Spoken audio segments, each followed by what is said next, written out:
Good morning friends. और आज का हमारा टॉपिक है बोर्ड और कमीशन सिस्टम यानी कि मंडल एंड आयोग प्रणाली।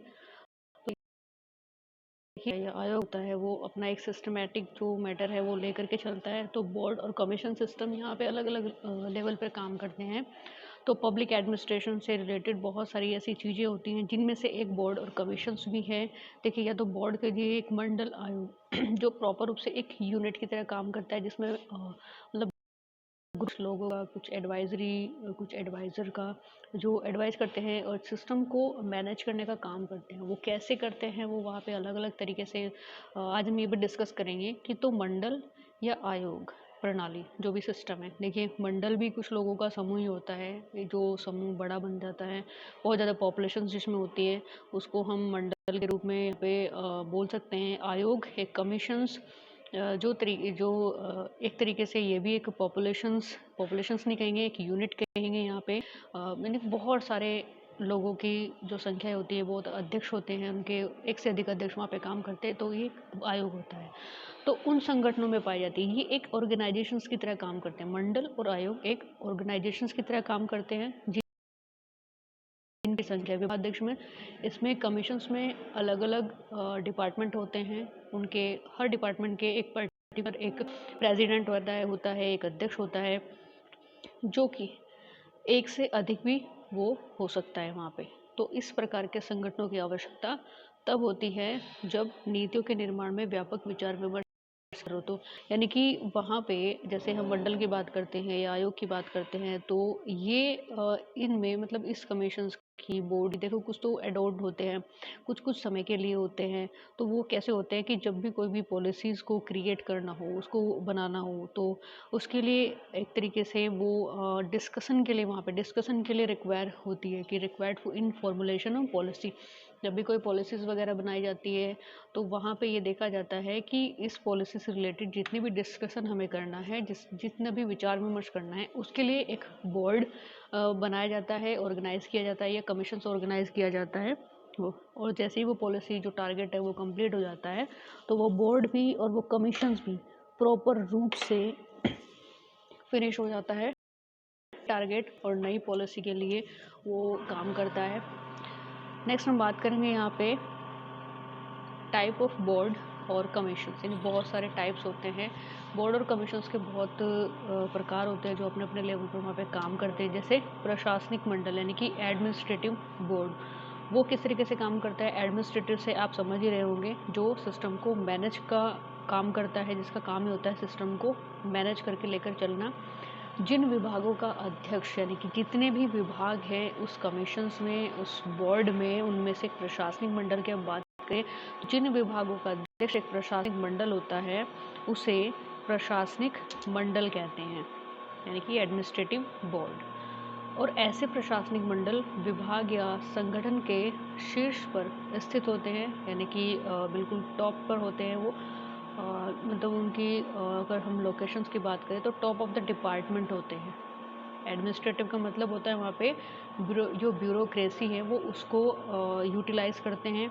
सबसे टॉप ऑफ द डिपार्टमेंट में जो लोग होते हैं, जो पर्सन्स होते हैं, जो अधिकारी होते हैं, वो नीचे जितने छोटे मोटे जो अधिकारी होते हैं, जो वहाँ पे एज ए काम करते हैं, एम्प्लॉयज़ होते हैं, उनको वो ऑर्डर देते हैं। तो जैसे हम यहाँ पे बात कर सकते हैं जो बोर्ड, देखिए प्रशासनिक बोर्ड में बहुत सारे बोर्ड आते हैं, जैसे आपका रेलवे बोर्ड हो गया, रेवेन्यू बोर्ड हो गया, एक्सेट्रा। तो ये बोर्ड क्या होते हैं, एक बहुत बड़े लेवल पे काम करते हैं, टॉप ऑफ द डिपार्टमेंट होते हैं, जो अपने नीचे हर एक छोटे छोटे डिपार्टमेंट को मैनेज करते हुए लेकर के चलते हैं। तो बहुत हद तक हमने ये सब चीज़ें देखी, तो हम ये जानते हैं कि यहाँ पे जो प्रशासनिक मंडल है वो किस तरीके से काम करता है। रेलवे बोर्ड एक बहुत बड़ा रिक्वायरमेंट बोर्ड होता है रेलवे बोर्ड। यहाँ पे मतलब अगर हम रोजगार की बात करें तो इंडिया में सबसे ज़्यादा जो रोजगार देने वाला बोर्ड है वो कौन है, रेलवे बोर्ड है, रेलवे रिक्वायरमेंट बोर्ड, जो आरआरबी जिसको हम बोलते हैं।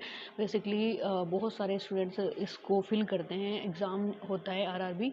तो रेलवे रिक्वायरमेट बोर्ड बहुत बड़ा बोर्ड होता है। तो ये एक बोर्ड होता है जिसे हम प्रशासनिक मंडल के अंतर्गत रखते हैं, जो प्रॉपर रूप से एक यहाँ पे काम करता है मैनेजमेंट बनाने का, या वहाँ पे कुछ भी ऐसा डिस्कशन, कोई भी पॉलिसीज़ वगैरह क्रिएट करनी, और टॉप ऑफ द डिपार्टमेंट की तरह काम करता है। नेक्स्ट हम बात करते हैं परामर्शदात्री मंडल यानी कि एडवाइजरी बोर्ड। नाम से ही समझ जाना चाहिए एडवाइजरी बोर्ड का मतलब क्या होता है। पॉलिसीज़ हो या कुछ भी मतलब रेगुलेशंस क्रिएट करने हो या रेगुलेट करना कुछ भी, उन पर डिस्कशन या एडवाइजरी उनको देना।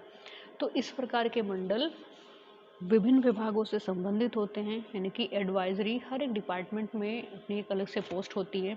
एक बोर्ड होता है जिसका काम ही होता है एडवाइस देना, जो अपने विभागाध्यक्ष को मांगे गए विषय पर, यानी कि जो भी उस डिपार्टमेंट का जो हेड होता है, हेड ऑफ डिपार्टमेंट होता है, उनको उनको जब भी ज़रूरत होती है कोई भी मतलब जानकारी की उस सब्जेक्ट से रिलेटेड, तो वे उस तकनीकी जानकारी देते हैं, यानी कि टेक्निकल नॉलेज उनको देते हैं जब भी वो मतलब नॉलेज को मांगते हैं या नॉलेज को पूछना चाहते हैं। तो वहाँ पे जो एडवाइजरी बोर्ड होता है उसका काम यही होता है कि अपने टॉप ऑफ द डिपार्टमेंट को, जो हेड ऑफ द डिपार्टमेंट होते हैं, उनको मांगी गई रिपोर्ट वहाँ पे दे कि जो भी मतलब वो नॉलेज उस सब्जेक्ट से रिलेटेड, कि जो भी डिपार्टमेंट जो भी काम करता है। मान लिया फॉर एग्जांपल एजुकेशंस की बात करके, एजुकेशन का तो हेड ऑफ डिपार्टमेंट होता है, वो प्रॉपर रूप से वहाँ पे एजुकेशंस कहाँ तक हमें टारगेट रखनी है, एजुकेशन के कितनी ज़्यादा एजुकेशन को इंक्रीज़ करना है कि एजुकेशन हर एक फील्ड में पहुँच जाए, लोग एजुकेटेड हो जाए।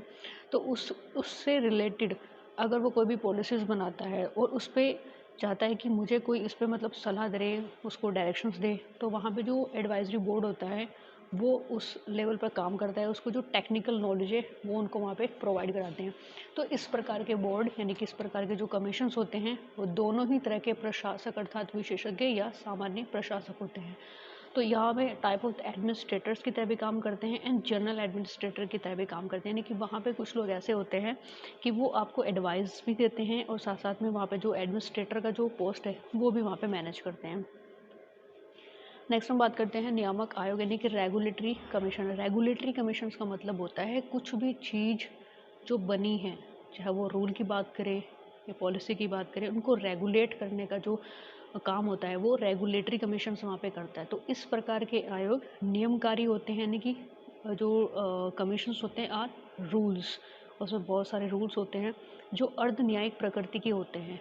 अर्ध न्यायिक यानी कि क्वेसी जुडिशियल सिग्नेचर, तो बाय नेचर में हाफ जुडिशरी होते हैं। देखिए प्रॉपर जुडिशरी तो वो होती है कि जहाँ भी कुछ भी होता है तो वो वहाँ पे जो कोर्ट वगैरह होती है वो इंटरफेयर करती है, अपने हिसाब से वहाँ पे रूल को मतलब रेगुलेट करने का काम करती है। लेकिन यहाँ पे क्या होता है, ये जो आयोग होते हैं ये जुडिशरी की तरह ही काम करते हैं। ये कुछ नियम को रेगुलेट करने की अथॉरिटी रखते हैं, अधिकार रखते हैं। ठीक है, इनके लिए यानी कि हमें क्या करना होता है, भाई कोई भी रूल बनाना होता है वहाँ पे लेजिस्लेटिव, एग्जीक्यूटिव और जुडिशरी, फाइनली इन तीनों पिलर से एक प्रॉपर रूल को रेगुलेट किया जाता है। जुडिशरी उसको रेगुलेट करती है कि किस तरीके से मतलब वो मैनेज हो सकता है, तो उसमें कौन कौन से वहाँ पे पनिशमेंट रखती हैं, ये सारी चीज़ें। लेकिन एक नियामक आयोग भी एक तरीके से हाफ जुडिशरी का काम करता है, अर्ध न्यायिक नेचर वाला होता है। जो कहीं जो कमीशंस में या किसी भी ऑर्गेनाइजेशंस में अगर रूल वगैरह वहाँ पे कराने हैं तो वो उनको रेगुलेट करता है। तो उस प्रकार के आयोग का प्रचलन संयुक्त राज्य अमेरिका यानी कि यूएसए में निजी संगठनों की गतिविधि और संपत्तियों का नियमन करने में अधिक प्रयोग किया जाता है। यानी कि यहाँ पर इस आयोग का जो रेगुलेटरी कमीशंस हैं वो हमारे इंडिया में बहुत कम मिलता है। रेदर देन कुछ ही ऑर्गेनाइजेशंस है जो अपने लेवल पर कुछ काम करती है प्राइवेट सेक्टर में। लेकिन अगर हम यूएसए की बात करते हैं तो यूएसए में कुछ निजी संगठनों की गतिविधियाँ यानी कि जो एक्टिविटीज़ हैं and properties of private organisation, जो उनकी प्राइवेट ऑर्गेनाइजेशंस हैं उनमें, और जो भी प्रॉपर्टी का मतलब रूल वगैरह बनाने होते हैं प्रॉपर्टी को लेकर, उनमें सबसे ज़्यादा प्रयोग किया जाता है वहाँ पे प्राइवेट लेवल पर। यानी कि जहाँ पर हम इंडिया की बात करते हैं तो यहाँ पर प्रॉपर्टी से रिलेटेड हर चीज़ कानूनी तरीके से होती है, हर चीज़ आपको लीगल वाइज करनी होती है और एक मतलब एक प्रोसीजर्स होता है कुछ भी ऐसा अचीव करने के लिए। तो यहाँ पर रेगुलेट ऐसे नहीं होता, लेकिन यूएसए में कुछ प्राइवेट ऑर्गेनाइजेशंस हैं जो अपने बेस पर कुछ रूल को रेगुलेट करती हैं, वो प्रॉपर्टी के भी हो सकते हैं। नेक्स्ट हम बात करते हैं पद मंडल एक्स ऑफिस बोर्ड। तो इस प्रकार के जो मंडल होते हैं उनका निर्माण कुछ विभागों के प्रमुखों को मिलकर संयुक्त परिचालन के लिए किया जाता है, यानी कि जॉइंट ऑपरेशंस। कुछ ऑपरेशंस होते हैं, कुछ टारगेट होते हैं, उनको कंप्लीट करने के लिए, उनको अचीव करने के लिए ये सारे मंडल यानी कि कुछ विभागों के जो प्रेसिडेंट होते हैं, जो चीफ होते हैं, वो सारे मिलकर इस कमीशंस को बनाते हैं, इस बोर्ड को क्रिएट करते हैं, ताकि हम एक मेन टारगेट जो सोसाइटी से रिलेटेड हो या फिर जो वेलफेयर स्टेट से रिलेटेड हो, जिसमें सबकी भलाई होती है, ऐसे ऐसे टारगेट ये लोग रखते हैं और उनको अचीव करते हैं पूरी यूनिटी के साथ में, एक जॉइंट ऑपरेशंस के लिए काम करते हैं। जैसे जिला योजनाएं होगी, परियोजनाएं होगी, उनके जो अधिकारी होते हैं ये इनके पदाध्यक्ष बना दिए जाते हैं, यानी कि जॉइंट की तरह काम करते हैं। अब एक बड़े लेवल यानी कि अगर सेंट्रल लेवल पर कुछ काम करना है और वो काम इफ़ेक्ट होना चाहिए, एक डिस्ट्रिक्ट लेवल पर वो काम होना चाहिए, तो वहाँ पे जॉइंट ऑपरेशंस वहाँ पे होते हैं। यानी कि अगर वहाँ पे कुछ काम कंप्लीट कराना है, सेंट्रल गवर्नमेंट को कराना है, तो वो स्टेट लेवल पर कुछ ऐसी चीज़ें हैं, डिस्ट्रिक्ट लेवल पर जो कुछ ऐसी चीज़ें हैं जो डीएम वगैरह होते हैं, जो डिस्ट्रिक्ट ऑफिसर्स होते हैं, उनके बेस पर वहाँ पे वो उन प्लान, उन प्रोजेक्ट वहाँ पे कंप्लीट कराते हैं। तो इस तरह की चीज़ें होती हैं।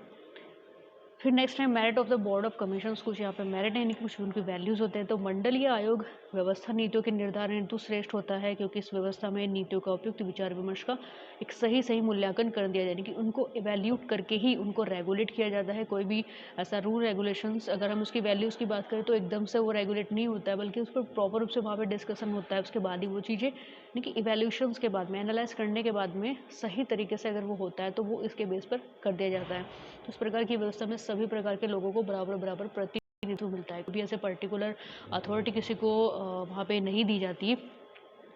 तो इस तरह के जो मतलब आज हमने कंसेप्ट क्लियर किया बोर्ड और कमीशंस का। तो नेक्स्ट और भी इसके बहुत सारे कंसेप्ट है जो हम नेक्स्ट वीडियो में डिस्कस करेंगे।